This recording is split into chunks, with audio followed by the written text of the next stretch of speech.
Hi, guys. Hi. It's Casey. And Carly. And we are so excited for today's episode. We have a friend of ours who we also consider to just be one of the most amazing people ever, Lisa Small.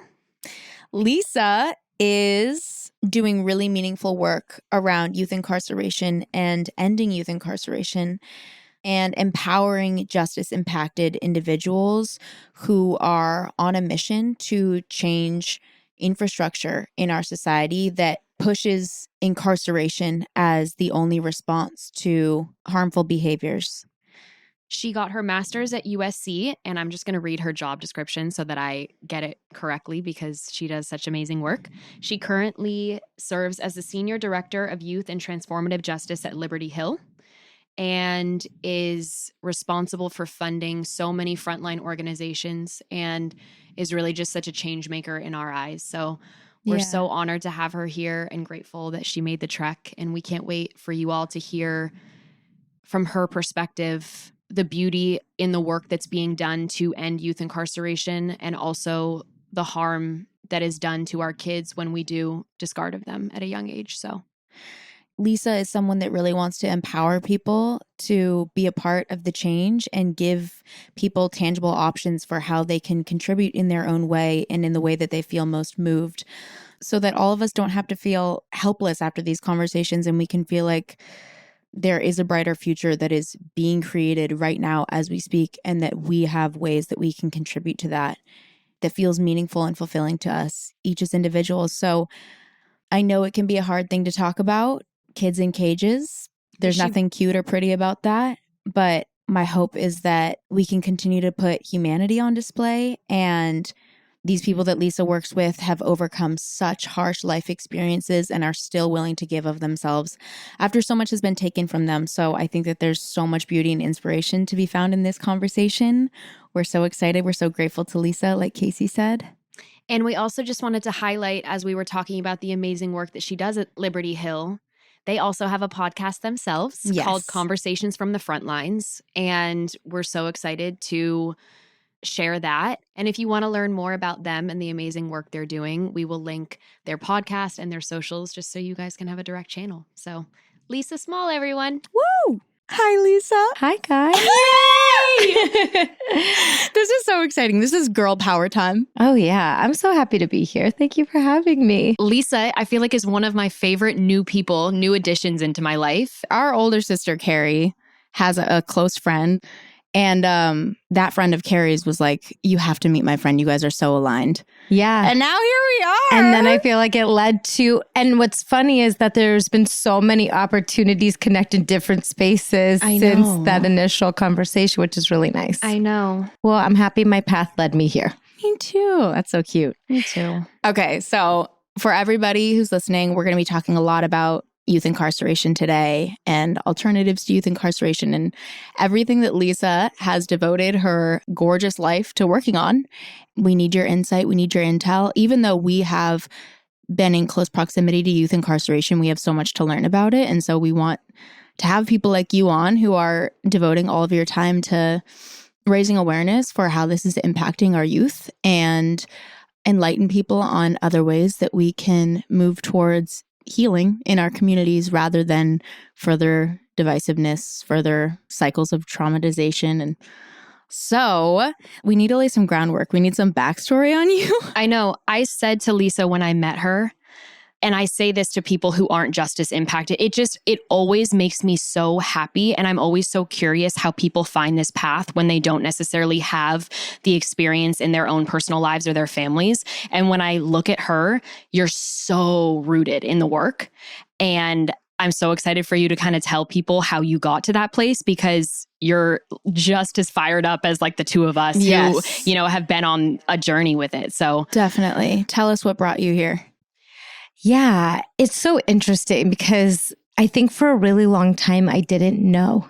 I didn't know how to answer that question. And people were like, this is such an interesting path that you've taken. They obviously can see how much of a dedication it is in my life. I mean, for people who know me, they really know how much this is who I am. And I didn't really understand my own journey. I'm like, how did I get here? I mean, I could tell you the professional steps. And so in thinking about it, it's really that every woman in my family has been some type of activist, service worker, like engaged in helping people and giving love back. that. And some of them called themselves social workers. Some of them were just, engaged with their neighbors, engaged in kind of organizing in their own right as women. And so growing up, it really was just like a sensibility. It was like the lens that everybody saw everything through was like, how do we be of service? How are we thinking about like the community and family systems that are at play? Namely, my mom was a social worker by training and spent so many of her years doing direct therapy and then working in educational institutions. My sister does family therapy. My grandmother before her was engaged in a lot of organizing and community support work. And so it was a way of being. Yeah. And what I realized later was as I was just about to launch the Liberation Fund, which I'm sure we'll talk about, which is really our girls' liberation work about freeing girls in the juvenile justice system, I picked up this book that my mom had given me, I think 10 years ago. And it had a dedication in the front page. And the book was the autobiography of Gerda Lerner. That's who it is. That's who I was telling you about. Yeah. Yeah. Who is a matriarch in my family. Like if you track the relationship, like she's so far from me in lineage, but she actually was a huge influence on my grandmother, a huge influence on my mother. And I knew her as a child.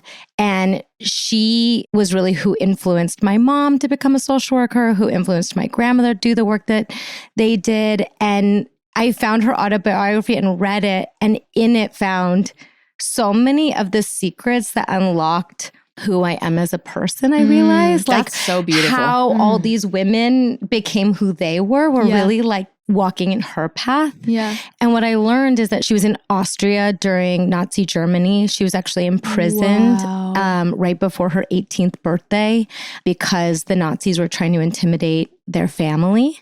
And so she spent a lot of time in incarceration, really was defined by that trauma, and then ultimately immigrated to the United States, not knowing English, ended up coming to this country being sexually assaulted, having nothing to her name, and then eventually learned English and went on to basically be one of the pioneers of the women's movement in the United States. Like, really helped to say that like women should be a subject of history, that we cannot erase women, that we actually should study them, that they are a worthwhile part of history.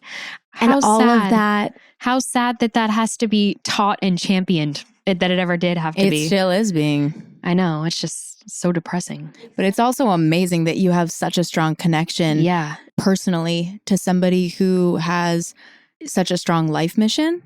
I feel like there are so many people, myself included at various phases of my life, that feel really defeated, wondering like, what is my purpose? And really wanting to have something that strongly roots them. Yeah. And what a powerful purpose to be impacted by, and to like take a piece of that to go along your journey and motivate you to where you are today. Like, that's beautiful. I love women.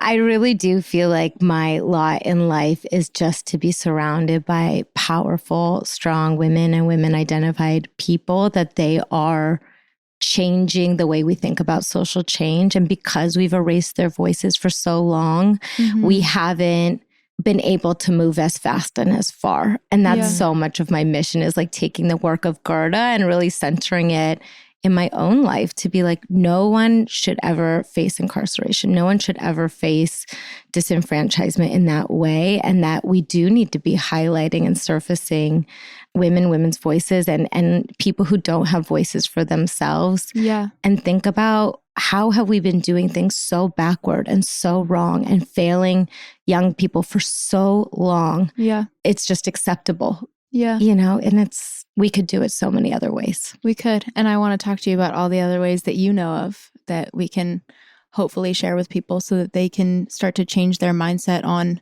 what are the options You know, like sometimes I think people think these are the only options for there to be order in society or something like that, or for safety, when really what we're doing right now does not contribute to safety in the slightest. Exactly. I will just say that for me, what I've realized about my own life is safety is my entire thesis for being. It's like, how do I create safety for myself? How do I live in a world that's creating safety for others? And I think, you know, the other part of my growing up story is that I went to Cleveland High School, which was very well known for launching, you know, leaders and social justice advocates. I went to high school with Patrice Cullors, who went on to start Black Lives Matter, and Mark Anthony Johnson, who went to start Dignity and Power Now. And these incredible justice advocates were just a few years older than me in high school. And we were all learning how to be thinking about the world in terms of systems change and justice and like these big concepts for how to change the world. But at the same time, there was this huge culture of sexual abuse that was happening at the school. To this day, they've paid out $15 million in claims for young people who are being groomed for sexual assault, for just really being treated as adults when they were children. Yeah. And part of that was my experience there as well, was really being subjected to this culture of grooming. And so it was like this dichotomy of seeing justice play out and like learning how to be this justice advocate while really being preyed upon by the adults in our lives. And so I think for me, it took me a really long time to talk about that. And it's also been such a journey of understanding like what that feels like to be voiceless, you know, and then learning the skills to advocate for you and for others like you. Yeah. Something that you said, this isn't going to lead into a question. It's just something I wanted to reflect on, which I think speaks so much to how we dehumanize and adultify our youth to be willing to justify what we do to kids, regardless of what we know about how incarceration affects kids' development, their brain development, and their emotional development, and the outcomes that it can lead to, which I'd love to talk to you about. But you saying that the culture at your school was really grooming and adultifying and sexualizing kids. And the parallel that I draw is how we justify youth incarceration is all based around like the narratives that we tell about these kids and their worth and their potential and all of that, and stoking fear rather than seeing them as kids. So for anybody listening, if you have kids and you haven't really thought about this before, you know, imagine your kid going through something, struggling, and then being thrown in a cage as a result of that. And if you don't have kids, you can imagine yourself as a young person, a child, struggling and being thrown in a cage as a result. And imagine if you think that would help you in that situation. So sometimes I just think that we don't have that really straight to the heart visual of it. And I want to always find ways to make it real for people, what's happening. Yeah. And the data supports that 100%, which is that, you know, I'm sure we could all think of times in our life where we did things wrong or we acted out or, you know, you're like, oh, I was just acting like a kid. And basically what the research shows is that even if you do nothing for those young people, the likelihood that they will age out of kind of that type of acting out behavior is so much more likely if there's no law enforcement involvement. That even if there's an arrest or a referral to a police officer, any point in contact in the justice system will lead to worse outcomes for that young person than if you just left them alone and they were able to just age out of some of that behavior. Okay. So you have this childhood where you're looking at the people in your family and the people that you admire, and they are change makers and, you know, on that path. What leads you to incarceration and pouring your energy and your heart into that? I went to graduate school for social work because I thought to myself, how do I become a professional advocate and activist? And I thought macro social work was really the avenue to do that. And I ended up working at an organization that was doing a lot of advocacy for young people in the foster youth system. I was doing work at Gateway's Mental Health Hospital. So I was serving young people who are in locked inpatient facilities, which is its own type of incarceration. Definitely. It's taking young people with the most severe mental health needs and basically putting them in a locked facility and expecting that that will make them better, which obviously it does not. And then they will cycle back around and around. And so I just was seeing all of that. And I was seeing the root causes of so many young people ending up either in mental health locked facilities or in incarceration, in foster care facilities that were out of home placements that were miserable for young people that they were AWOLing from and then ending up incarcerated. And I just saw the cycles of abuse. And and it was so clear to me that it wasn't the families and it wasn't the young people, it was really the systems. Yeah. And so somebody once said to me, you should go work for the LA Chamber of Commerce. And I was like, explain that to me, that recommendation, because it didn't really fit with my pathway up until that point. And they said, they're doing some interesting things about trying to get young people out of the foster care system and carceral system jobs. And that for me was such a light bulb because so much of the underground street economy work and some of the bad choices that young people are making is because they're responding to poverty and they don't have jobs. They don't have the dignity of making their own income.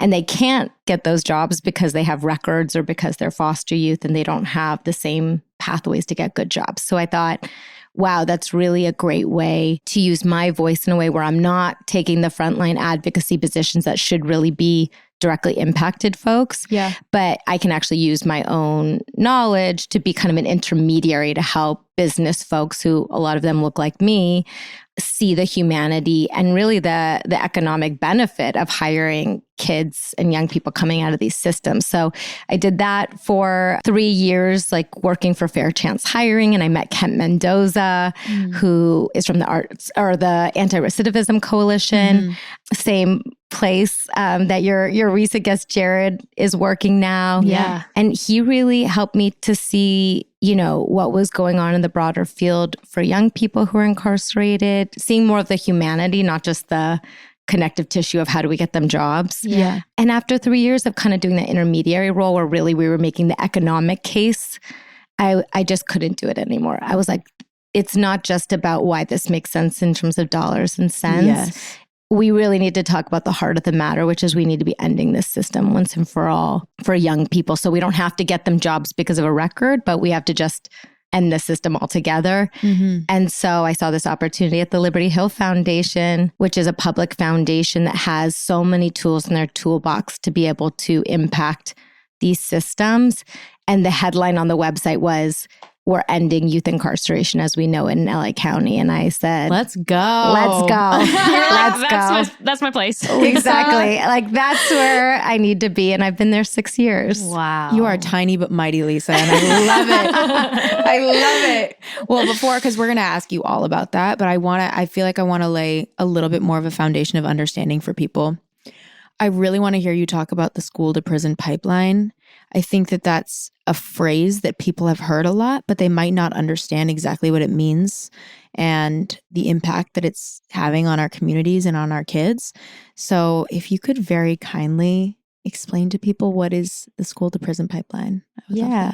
So I will say, if you want really the expert testimony on the school to prison pipeline, read work by Monique Morris, now Monique Covson, who really talks about the push out, particularly of Black girls from educational institutions. But it really is what it says. It's the school to prison pipeline. It is taking young people who are young, who are immature, who are subject to groupthink because they're young people, and it's criminalizing them for the behavior of young people that we know is now based in brain science. It's literally how your brain is functioning up until you're about 25. You don't have a fully formed brain. Right. And so you're in school, you're making adolescent choices. And whereas people who look like you and I are in school and maybe we get a slap on the hand or we get ignored for the stupid things we're doing, Black and brown kids in different area codes in our society, in South LA, in the Inland Empire, in East San Fernando, they're getting the cops called on them. Yeah. Because a lot of those schools, by the way, have been so under-resourced that that's the only tool in their toolbox is to call the police. Yeah. It's not their number one choice, but they're like, you've taken away our guidance counselors, you've taken away our arts programs, our college counselors. So they don't have anyone else to call when kids are doing kid things. Yeah. So they call the police and kids end up in the system. And once you're in, the statistic is basically that in the last 10 years, from like 2008 to 2018, there's 131% increase in Black kids being referred to the courts. Not because they're doing 131% worse things than they were 10 years ago. Yeah. It's that we are now just taking the behavior of young people and instantly criminalizing it and saying the only way we can respond to it is through police and through system involvement. And once you're in, you're in. Yeah. Yeah. We've seen that. Yeah. I was going to say, I feel like we've talked about this before, but that's how it goes. It's like you're on probation and then you violate your probation and it spirals into this bigger thing. You go back to juvenile hall, which takes you out of school for 60 days, and there's so many implications to having even just small run-ins with the system. Look at Frankie. Frankie, at 14 years old was pulled off his bike and had a photo taken of him, and that was supposedly the photo used in the lineup. Like these small run-ins even can get you caught up in ways that Frankie to this day, we're talking about Frankie Carrillo, who we interviewed last week. He doesn't know how his face showed up in that lineup, but there's such bigger implications than we can even understand once the cops are involved. Yeah. You know what I mean? And once the system is brought in. And talk about adultification, which is what you were referring to. Black girls and Black boys are seen by society as just naturally being older. That's how implicit bias works, is that they are adultified at a higher rate than white kids. And so they're literally seen as being held to a more adult standard, even though they're young people. And so it's this criminalization of youth. It's criminalization of Black and brown boys and girls. Black girls have been so misunderstood in educational settings. And then they're going to the courts and eventually into youth prisons. A lot of the times for misdemeanors and for status offenses, which are literally offenses that are they're nonviolent, they're non-serious, and they wouldn't even be offenses if you or I did it as an adult. So it's things like truancy, it's things like drinking and smoking underage. Oh my God. 80% of young people in LA County are legally eligible to be diverted from prison, but still end up in the system. I feel like I've gotten the chills 10 times since we've been here. It's so important to talk about this because these are children and they are the future of what this country looks like. And if we continue to traumatize them and really destroy their options for how they would contribute positively to society by incarcerating them, I don't hear about youth incarceration almost ever. It's so quiet, I feel like, the conversation about it. And I never hear about girls and women being incarcerated. So it's like this tier of conversation where this part of the conversation is so quiet, but it has such massive impacts on our society. And I want people to have the opportunity to understand, even if this feels like something that's distant from your life, it's very much so not. It's very much so not. All of this contributes to our community's overall safety and, unfortunately, the economy, like things that will affect you every single day. We pay for all of this. And we need to understand what our money is going to. If you're working really hard every day and that matters to you, you're spending your precious moments in your life working for $1, what is your dollar going to? And it's not going to helping our kids flourish. It's really breaking them, but then holding them to the expectation that they should just be able to overcome that completely on their own.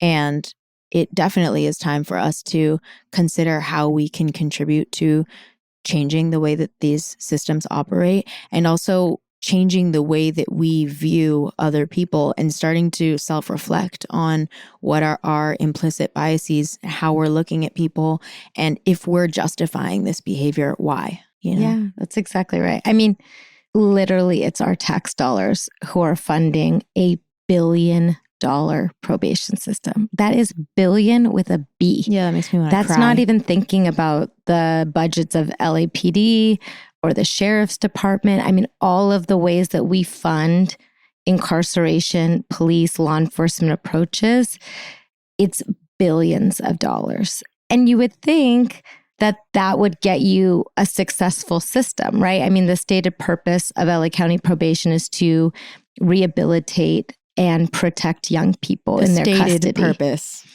And they're failing. I mean, they're failing at the number one thing that they're supposed to be doing with $1 billion budget You had every one year. job. Yes. And that's our money. Yeah. Like, could you imagine if you found out that your niece was going to a school that had $1 billion budget to protect and educate young people, but that they were actually sexually abusing 5,000 kids in their care? You would never send your kid to that school ever again. That school would be shut down. Or if it was at Google, and we heard that 5,000 of their employees were being sexually assaulted, we would have a lot to say about that. Well, she talks about all the time how, there's a 70% recidivism rate with adult prisons. If that was a private business, that's a failure. The business would be shut down. Epic You know what I failure. mean? An epic failure Exactly. of great proportions. So, And then we will say we don't have enough money to provide mental health care. We don't have enough money to provide housing alternatives. We don't have enough money to give transportation to young people or adult, So it's like we don't have any money for that, but we have endless money to incarcerate people. And Right. it's not meeting its stated purpose, which Right. is that young people are not rehabilitated. They are not protected. They are in one of the most dangerous places they could possibly be. So Well- what are we getting for this investment? I'm hearing so much from you about how the systems that we have right now aren't working. So I want to understand your perspective on what would it take to create a system that would work? Like, how do you see a pathway towards ending the school to prison pipeline and really rehabilitating kids? Like, what are the options that we could be investing into, and like what changes would have to happen for us to get to a different and better place than we're at now? That's such a good question. And that is literally the question that gives me so much hope. Yes. Because I think when you think about the fact that these are systems that were set up this way, I mean, probation is 120 years old of the same. We've given them a lot of chances to get this right, Yes. right? But we know what works. Mhm. There are people in our county right now who know what works to support young people, to heal them, to get them jobs, to get them on the right track, to, hold them in their mental health challenges. All of that exists. And we just have to fund them. We have to fund the infrastructure for a different approach. Yeah. And I think when we understand that there is a comprehensive youth development department in LA County now, which didn't exist until a year ago. I didn't even know this. me neither. There is a place, there is an actual system place where we can be doing things differently. We can be funding that agency. They can be helping to sustain a different way of being. But in order for that work to thrive, we do have to really think about how we are investing. Are we investing in punishment and harm, or are we investing in care and healing and opportunity? Yeah. So, I mean, that is really the legacy of LA County, is that our probation system is 121 years old, but there was never a comprehensive department focused on youth development until advocates and organizers came together and said, this is crazy. We need a way to support young people for diversion, which is diverting them literally from the system at first point of contact, putting them into the community for services instead of letting them get into the system. And then the young people who are part of those working groups said, and we have to add development into the title of this department. So they created the Department of Youth Development and Diversion several years ago. And that was the first department that was focused on their true rehabilitation. But still, you had to get in trouble in order to get that service, right? Yes. You still had to be in the pipeline for needing diversion in order to get the development piece. So then the advocate said, no, this is not enough. We need a dedicated Department of Youth Development. And, it's about a year in now that this department is now a dedicated place that can serve young people holistically, comprehensively. But when you think about the scale, the Department of Youth Development has a $50 million budget. The probation department for young people has a $500 million budget. Wow. So this is really our mountain. What are some of the things that the youth development and diversion department are offering our kids, just to get a visual of it? Yeah. And, maybe that's an interesting path to go on, to be like, this department is going to do it, because the truth of the matter really is that they need to be funding. They're a vehicle for getting funding out to the community. It's actually the community that has the answers. Yes. But they are a governmental system that can do that at scale. Yeah. So you're speaking on changing actual infrastructure of the country, which will empower individuals in the community to band together and offer the unique, tailored help that the kids from their communities need. Exactly. And what they're saying they need are good jobs, transportation, dignity in their healthcare that's safe and gender responsive. They're saying we don't want to be in the underground street economy. We want to be able to work and provide for ourselves and have safe housing alternatives, or just safe housing in general. Yeah. They want to be with their families most of the time. And we've really criminalized the family because we make it seem like young people are not safe in their families. But in a lot of cases, it's actually just that the family needs resources to be together in a safe and holistic way. It's not rocket science. Yeah, it's like they're definitely saying, we need arts, we need civic engagement, we need all the things that white kids on the West Side are getting. Yep. They need safety. They need police out of their schools.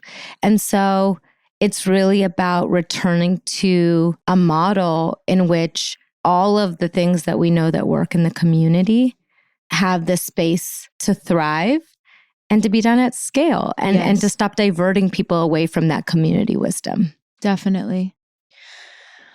So, as we all very clearly understand up until this point, you are a youth advocate to your core, and I love that. And more specifically, you are very much devoted to helping young women and young girls who are highly misunderstood and being cycled in and out of systems that are further traumatizing them. So I want people to understand, what are the dangers and the risks of incarceration for this demographic of girls and women? What are they facing? Yeah, I mean, it is so stark that we are once again trying to heal young people by doing the one thing that is 100% the opposite of how young people heal. And in particular for young women, for young girls, for female identified young people, for gender expansive young people, we've just completely erased their experiences in the system. I mean, particularly for trans young people, we're not even recording if you're trans. We just put you in the system wherever the system thinks you belong, and then harms you again and again in that way. But, for girls and gender expansive young people, they are being sexually assaulted inside prison. They're being impregnated by probation officers that are supposed to be caring for them. They're being told that if they do certain favors or exploit themselves, that they'll get time off of their sentences, or they'll get menstruation supplies, which is being literally held against that, being held away from them until they do certain things. And I don't mean to say that the experience of girls are any different in many ways than the experiences of boys. They're being held away from their communities. They're being isolated from their families or any kin or any supportive person in their lives because of the staff shortages that have become a pandemic in LA County. A lot of the times, the programs that they're even supposed to be able to get in youth prisons, which is different than adult prisons. Yeah. They don't get. And they end up having to stay in their cells all day long without being able to go to the bathroom. So they're literally having to just go to the bathroom in their cells and stay in there all day, because it's just, like I was saying, the least safe place for a young person to get healthier or better. And then what you have to realize is that then there's only two places that young person is going to go after being so mistreated. They're either going to go back to their community, less healthy, less whole, more traumatized, more criminalized, or they're going to graduate to the adult system and then spend your tax dollars being harmed in that system. Yeah. But in LA County right now, there's a consistent 50% call out for probation officers. So on any given day, like half of the staff is not showing up to work. Wow.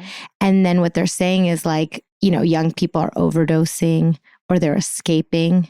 And they're saying these are the most dangerous places. And it's because the youth are dangerous. Yeah. But in reality, it's dangerous because they're not getting the services they need, because they're being locked in their cells all day without a break, because there isn't the ratios that are supposed to even make that place function. Mm-hmm. And it's kind of like they're making the point for us, which is they're saying, listen, these are dangerous, horrible places to be in. We don't want to show up for work.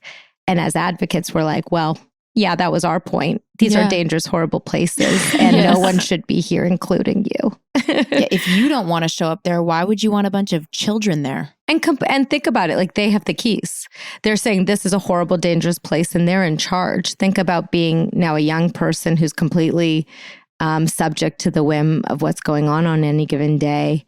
It's a traumatizing place for anyone. Absolutely. Let alone the people who are in charge. We are paying massive amounts of money just for these places to be 50% understaffed and to be really just harmful locations where then there isn't the oversight. There aren't the people there to follow the guidelines.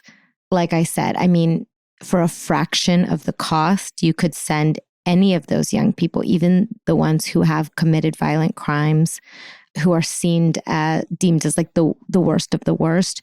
There are programs that are showing that they can serve those young people with full wraparound services, community supports, legal services, all the things they could possibly need for a fraction of the cost.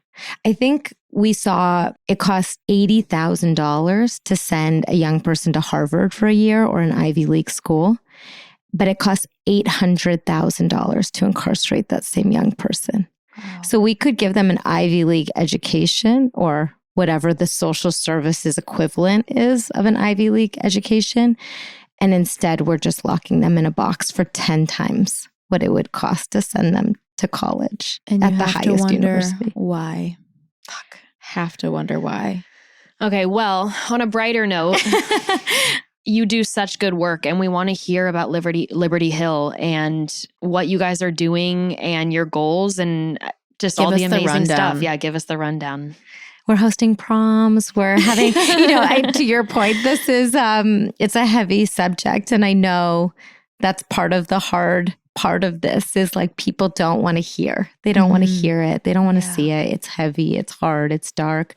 But what I will say is like there is so much joy. There's so much promise out there. Yeah. And that is, part of what we're trying to build. We're trying to build and resource a community of providers that have been doing this work for 30 years, but in isolation without the adequate funding. And we're saying we can be doing this better together. And so what Liberty Hill does as a foundation is we can wear a lot of hats. We can obviously give out grants that helps to service programs and policy work and organizing. Liberty Hill is a foundation that's been doing this work for 45 years, really funding frontline organizing across a host of different issue areas, environmental justice, housing justice, youth and transformative justice, but so many other, our origins are like in fighting apartheid And so we can obviously give dollars to just fund the work directly, but we wear so many different hats in the sense that we can also use our infrastructure to just convene people, to pay for trainings, to pay for facilitators. And so some of the latest work that I've been doing is we call it the Liberation Fund. And it's bringing together 10 organizations that are primarily led by women of color and trans leaders who, like I said, have been doing this work for 30 years to provide case management, to do arts and healing work inside and outside of the halls and camps. They're creating housing alternatives that are returning young people to community instead of systems leaders. Just an amazing work. And we basically brought them together and said, for a year, come and dream, come and eat and heal and cry and build and see if you can link all of your experiences and expertise to develop a comprehensive plan for how do we end girls' incarceration and the incarceration of trans young people today and forever. Close the door, lock it, and never open it again. And that's what they did. For a year, they came together and they dreamt and they talked about all the things that young people need, family-like homes or to be returned to their kin, good jobs, and really thinking about what does it look like to build a survivor-led campaign so that the survivors of the harm are driving the solutions because they know them best. And now we're in our first year of implementation to put their plan into action and to fully fund the work of doing this differently. Beautiful. Well, you mentioned, I actually had been thinking about this earlier, about the fact that the reason why a lot of people don't invest themselves into learning about what's going on about this stuff is because of how heartbreaking it is. And I think that it's just easier for a lot of people to turn the other cheek, especially if their lives are going okay. Yeah. Because it's emotionally overwhelming and also conceptually overwhelming for people who are driven by the narrative of like, how could we ever change this? That it seems insurmountable. And so I just wanted to ask you, like, how you personally manage that aspect of it. How do you personally manage how heartbreaking your work is?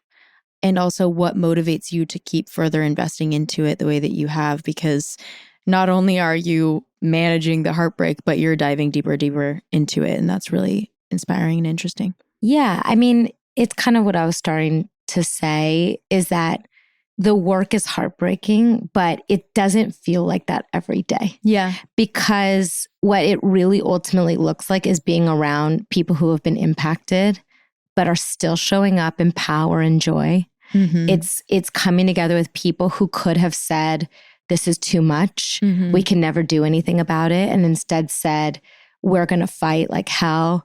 We are going to change this system.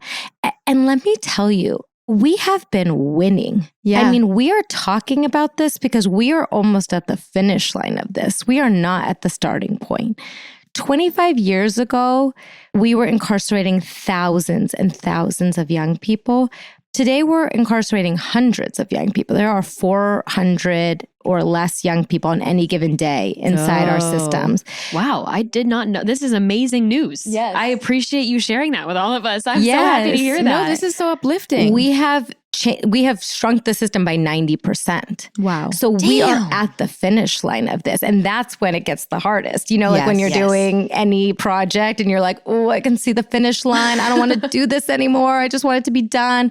That's where we're at. And that's why the system is fighting back stronger than ever to keep itself relevant. Yeah. Because they see that the writing is on the wall, that it does not make sense. Dollars wise, outcomes wise, it does not make sense to do this. And so actually, there has been a steady drumbeat of organizing, of advocacy, of all of this change work that has been accomplishing incredible change. But if you turn on the news, what do you see, right? You're like, juvenile crime is up. It's worse than ever. You're not safe in your homes. Smash and grabs. You know, the news would love you to believe that like we're more unsafe than ever before. Yes. But actually, you know, arrests are down. Incarceration is down.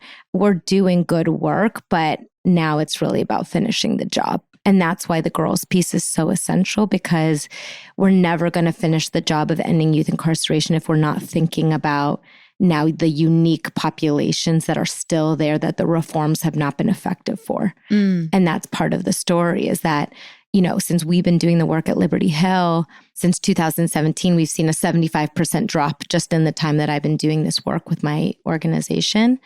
Amazing. By funding these groups on the ground. Trust me, it's their frontline work that we're standing on the shoulders of. Yes. But in that same time period, even like since COVID, we've seen a 50% increase in girls' incarceration. So we're like, what's going on here? We need to be doing something different for what we're doing for the boys. But we're winning, and it's possible. And now it's really just about, how do we resource this so that it doesn't backslide? Yeah. Because that's the other part, right? Is like, we've gotten 90% reduction in 25 years, but they can reopen facilities and fill them right back up again. Yeah. If we don't start resourcing the alternative ecosystems that we know work so much better. I feel like the hope portion of it that you were just describing that's the most uplifting, to be around like-minded people that are all working towards the same goal and have true hope in that is such an uplifting environment to be in. And at the end of the day, it's like the circumstances are so heartbreaking, but you guys are all just like linking arms to get it done. And I can imagine that to be so inspiring to spend your time doing that. Yeah. And I should say, we invited you to our prom function. That was like our graduation for this year of work. And that was the high point of my career, in the sense that it is so heavy and it is so hard. And these ills and these harms are so real. Yeah. You sit with people like Jessica Nowlin, who's been doing this work for 30 years, and she talks about her journey through the system being completely discarded by her society, by her community, and that it was girls that were her age, 19 and 18, who linked arms and helped each other in the Bay Area and changed shit in the Bay Area, and then brought her model to LA. And I should say, she's part of the Young Women's Freedom Center and this incredible legacy of so many incredible women like Latifah Simon and Korea Gomez, and all these women who just solved shit for themselves, even as teenagers. Wow. But bringing them together and being like, let's dress up. Let's put on the prom that you all never had because you were system involved, and like, bring the pink tinsel, bring joy. For me, that's how we have to do this work, because it doesn't have to be negative. Definitely. It's empowering to watch what we can do together. Yeah. It's like, it's necessary to speak on the really dark, painful sides of it so that people can understand what's at stake for human lives. However, we also want people to understand that these are individuals with joy and laughter and all of the same like beautiful, epic qualities that all of us have, and all of the same desires that all of us have, which is for safety, inclusion, belonging, all of these things that make a human being a human being. And so the hard parts of it are necessary to talk about, because people need to understand the realities of the situations and how our systems are impacting people. Yeah. I think another impediment to people getting involved is they just feel like they don't know how and they don't know where to start. Yeah. If you have any ways that you feel like people could get involved, we want to empower people and not make them feel like they have to listen to this hard conversation, but if they feel compelled to help. Yeah. I mean, I think the thing that's so exciting about what's happening in LA is that your voice matters so much, especially because we're at this critical point where we can really end this once and for all. If you call your county board of supervisor, if you call your state assembly member, they in their minds are like, we know that your call represents 100 other constituents that think just like you, but didn't call. If you show up to a county board of supervisor meeting and you give testimony, you aren't impacting like a legislative process that takes months. That's a board vote that only requires 5 people to sign on to a piece of policy to make it happen that day. You know, it's very fast.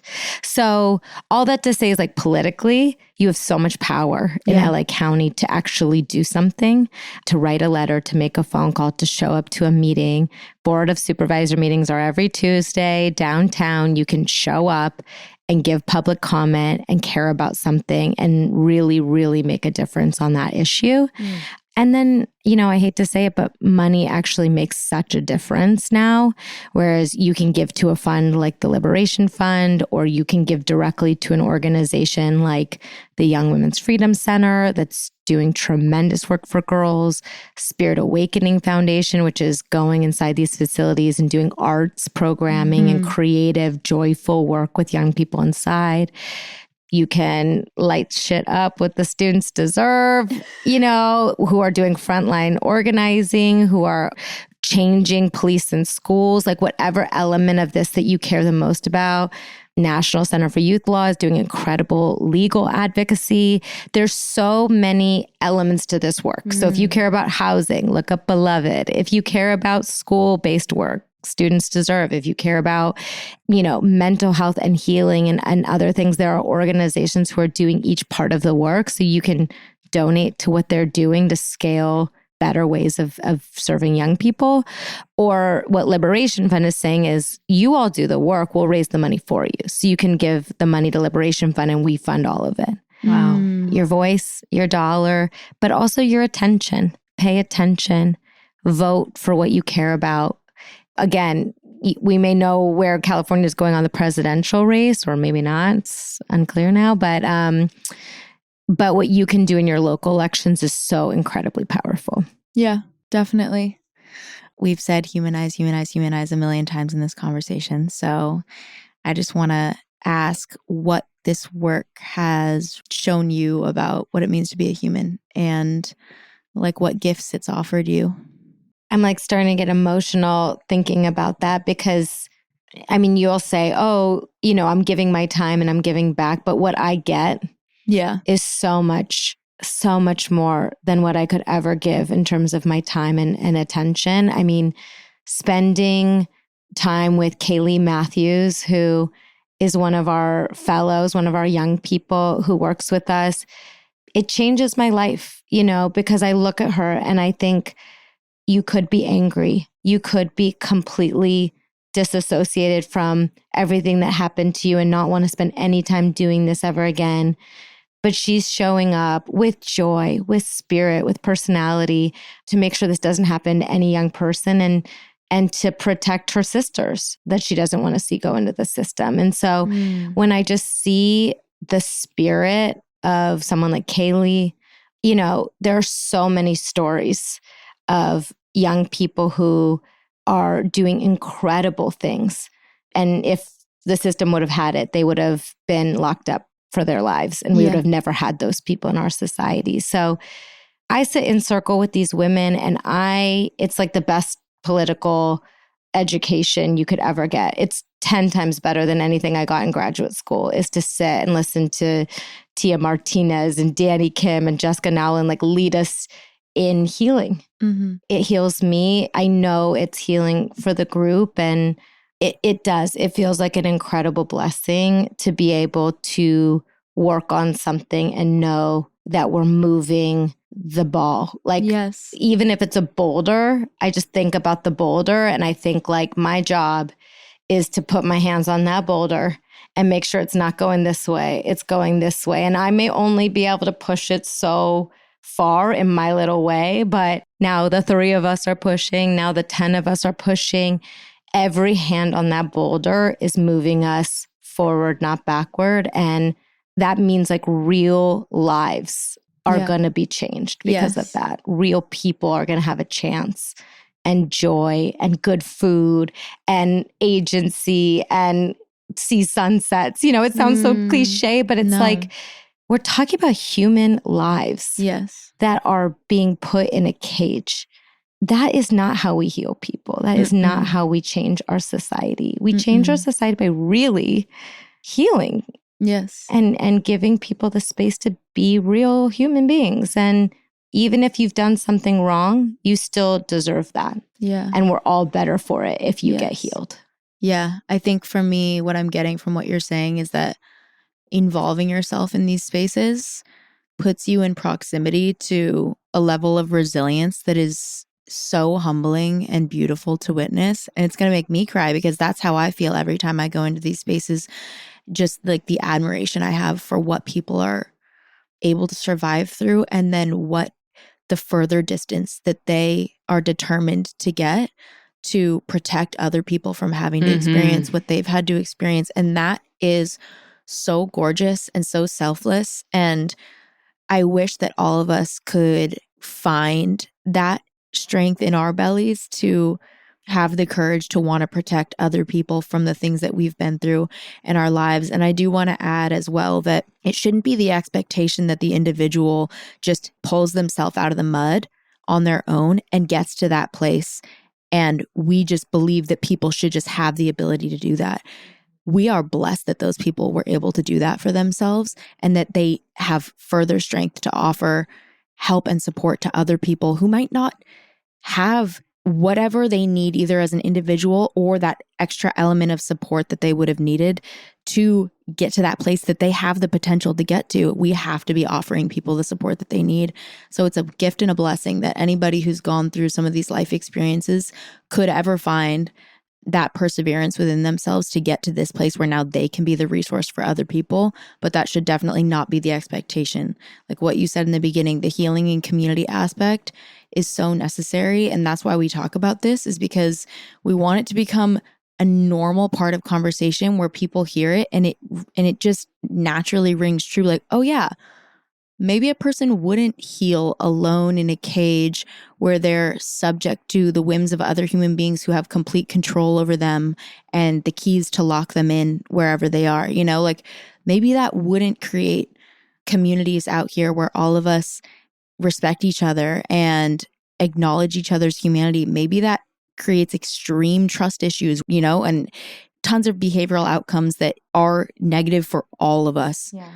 I see you on the resilience part and how impactful that is, and highly encourage everybody to engage in the way that, like you said, there are so many different avenues that you could go down. And if you're interested in the mental health aspect, if you're interested in, you know, furthering education, if you're interested in nutrition, like there's so much that goes into what can help a child get from one place to a place of health, healing, and perspective on themselves and how they can contribute what they uniquely have to offer. So can I just say one more thing on, and thank you for saying all of that, because you are 100% right on. And I just want to say one more part about accountability. yes. Because I think there is this sense that the only way we can hold each other accountable when a wrong has been done is to punish. Yeah. Right? Like that is the model in our community. We've said when you do something wrong, you break a rule. If you're Black and brown and you're in a certain community, then the way that we hold you accountable is to lock you up and throw away the key, or to punish you in this irredeemable way. But there are so many other ways that we hold each other accountable in modern society, that as community members, we say like, you've gone astray, but we're going to bring you back into our community and we're going to hold you accountable with love and healing and compassion. But it doesn't mean that wrongs are just acceptable. Yes. You know, because I think that's the misnomer, is like, well, if we do away with these systems, then anyone can commit any crime or do any horrendous act, and then it's just okay. And that's not what the alternative is. The alternative is saying we can hold people accountable. We can hold them in esteem and provide them upfront what they need so that they're not going down pathways because of poverty or generational trauma or violence. So we can work upstream to help mitigate a lot of what happens. But when things do go wrong, there are restorative justice practices and transformational justice practices that say, we will hold you accountable as a community, and you also deserve freedom, community, support, wellness, and those things can go hand in hand. They're not mutually exclusive. You don't have to. Why are we giving up on each other so quick, especially our young people? I mean, anybody, but our young people, it's like they're unwrapping themselves as a human being and have a whole, you know, all of our experiences are so unique, and most people don't, I don't think, quite understand the breadth of challenge that so many of our community members are facing from like the minute they get to this planet. So it's so depressing, but at the same time, empowering when we're sitting and having this conversation. It's not, I was going to say it's depressing that they're being given up on so early, you know, but there's so much. Like, you go into those facilities, you talk to them, and you're like, you are exactly who we need, you know? So it's just, I think also about when you as an individual are being given no grace and attacked and harshly punished, the reaction to that, like dehumanizing interaction, the result of us being dehumanized is oftentimes a pathway for us to then dehumanize others as well. And so when I think about justice and healing and people taking true accountability, they have to be given the space to be seen as a human being so that they can also see others in that way as well, and be able to really embody the consequences of certain behaviors and actions that they may have taken, especially if it, pertains to violence, I would say. I think if you're able to look at things from your own perspective and how things make you feel in your life when you're confronted in certain ways, what are the things that lend themselves to you being able to break down your barriers of pain, hurt, and defensiveness and get to a place where you're able to look somebody in the eye and say, I'm sorry that I did that, and mean it and never want to do it again. And I just feel that the fear and the anger and the revenge factor fuels and drives the entire system in the way that it operates, and also other factors drive the system in the way it operates as well.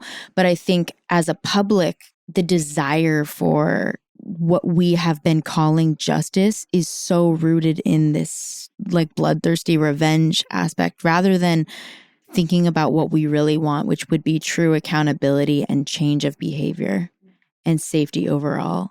Yeah, I mean, and I listened to your episode with Frankie, and I remember him talking about reconnecting with the family members of whose testimony put him inside. Yeah. And that is actually a more common story than anyone would like us to believe, of that survivors of crime are actually the ones who want restorative justice and they want reform, more than they want more punishment. They see that the society that they want to live in is actually a society that heals, that forgives, that rehabilitates, because they don't want other people to have to go through what they went through. Exactly. And so if survivors of crime, if family members of victims have it in their heart and understanding to see a different world, I think we all can find it within ourselves. Definitely. To see that as well, because ultimately they know that it doesn't bring that person back. If you throw away the person who committed the crime, it doesn't bring back your loved one. It doesn't undo what was done. There's no justice in that, actually. Yeah. What creates justice is when we create something good. Yes. Out of something harmful, out of something bad, where we are moving the needle toward joy, toward humanity, toward belonging to one another. And again, I mean, if this worked, all the money, all the harm that's going into the system, if at the end of it worked, I think we would be having a different conversation. For sure. But it doesn't work. And it's expensive, it's harmful, and it doesn't work. So if we can create something that creates more safety, is less expensive, less public resources, and creates a better, more loving world, like, why would we not take that challenge on? Yeah. It's right there in front of us. Totally agree. Okay, Lisa, you legend. This is tiny but mighty. Lisa is the best person. Yes. You really do make me feel so hopeful about like where we're going with this all. Same. And we need to just clone you. I'm so glad that you had kids so you can show them such a beautiful path. Even if they don't follow it, they'll be so empathetic because they're watching their mom be such a wonderful trailblazer of empathy, for every single person. It's like we need you times 100,000. Thank you. And right back at the both of you for taking the direct experience that you have had, and turning it into something positive and healing. I commend you both so much for creating this space. It really is a safe space. Yes. Okay, this is our yes.